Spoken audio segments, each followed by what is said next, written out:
Здравейте хора, аз съм Ангел и днес ще ви покажа моята нова конфигурация, която ще бъде изгубена в момента.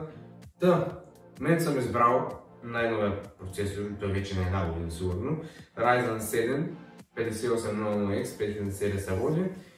С него ще бъде тази дънна платка на Gigabyte Aorus B550 Pro AC.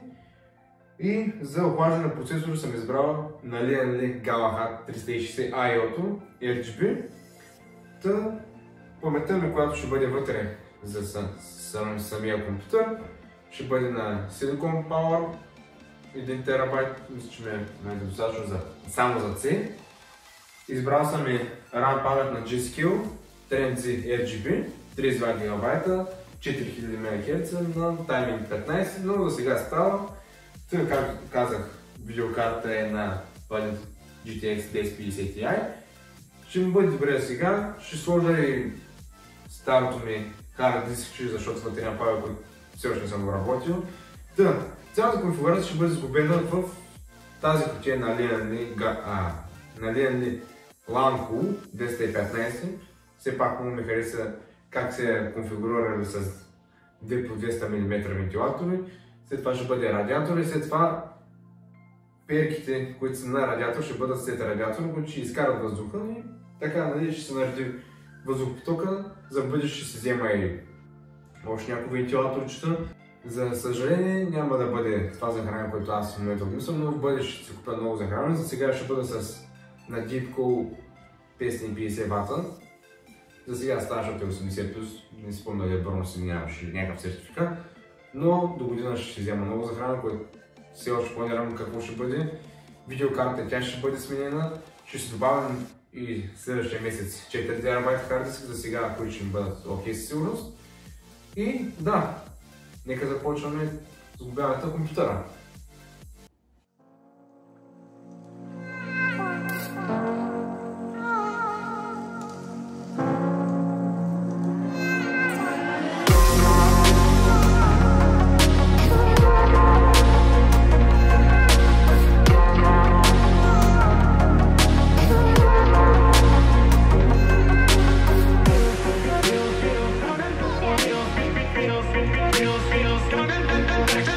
Feels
хора, компютър вече е готов, както виждате, но за съжаление преди това вентилатор ще бъдат свързани към контролера, но останалата част всичко се е свързано към дъното, но както и да е, компютър вече е готов и в момента ще го бутнем, за първи път ще го стартира. Пускаме се го тук и вече дъни яко. Както виждате, всичко се надяваме, че е перфектно.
И така хора, компютъра вече е готов с инсталиран Windows, вече работя около 3-4 седмици с него, може би и по-малко, като цяло доволен съм от работата. Както видяхте, бях написал, че имах малко проблем с RGB контролера, защото са малко не е окей, така да го кажа, но намерих къде са кабелчета, свързах всичко както си има по реда и го оправих, даже добавих някои кадърчета, ще ги видите накрая. Какво мога да кажа? Езито се справя доста добре. Охлаждането се охлажда както се трябва, повече от както бях напълнал доста сериозно този процесор, стигна максимално 68 градуса. Аз съм сложил термопас на Thermal Grizzly. Не е от най-хайна класа, не е течен метал. Обикновена термопас на Thermal Grizzly, даже си спомням кой модел беше. Както и да е, като цяло за тази 1050 Ti се вади доста добър FPS в доста игри. Сега няма казвам този точен FPS, сега не съм правил някакви експерименти да ви изкарвам тук някакви таблици, така че доволен съм от компютъра. Нямах търпение да го сгубя, защото все пак от 5-6 месеца го мислям да го направя и събирах части и гледах всичко да ми е на оферта. Да кажа, няма втора ръка части. Видеокарта може да е стара, но съм се купувал първа ръка, карта диска ми от стария компютър, който има само свободни около 30 гигабайта, но там имам файлове, които са за обработка, защото тези видеоклипове, които видяхте преди да кача сега този компютър, бяха запазени точно в този хард диск и трябваше да ги обработя, но няма компютър с който да го направя. А сега се работя с програми, които ми трябват. Сега няма да им кажа имена, защото съм платил лицензи за тях, но както и да е, доволен съм от работа на компютъра. Бърз е, то сравнително бърз, даже не мога да си повярвам, че може да е толкова бърз.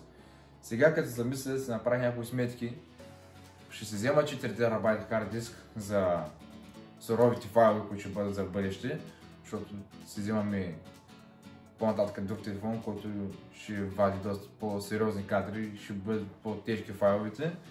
Така че ми трябва още едно SSD, като там да се обработва цялата информация, да натоварвам C-то. То ще бъде D. Това второ SSD, което ще бъде пак SSM. 4 терабайта хард диска вече ще бъдат всички файлове, които са записани, предзаписани, всичко ще отива там. Но това ще се случи в бъдеще.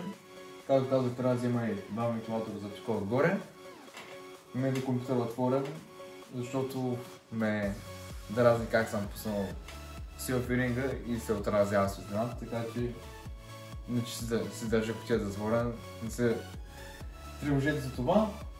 Нищо са тревожни, но както и да е, аз пак да си кажа, доволен съм от компютъра, стига съм супер, че съм бил така, да, доволен съм. И това беше, хора, благодаря, че гледахте. Ако ви е харесал, може да ударите един палец нагоре, ако не един палец надолу. Вие си решавате. Да ви напомня да се абонирате, да ме последите в двете страници в Instagram и може да ме последите в Twitch, когато започна да стримам отново, защото съм стримал 5 години, може би, 4, не помня. Както си му е реда, всичко аз ще давам информация както си трябва. Така че очаквайте още нови видеоклипове и да започнем вече да стримам както си трябва, защото аз нямах търпение да го направя този компютър от 3 години. Може би и повече, не знам. И това е. Благодаря, че го гледахте клипа и ще се видим следващия път. Чао, чао!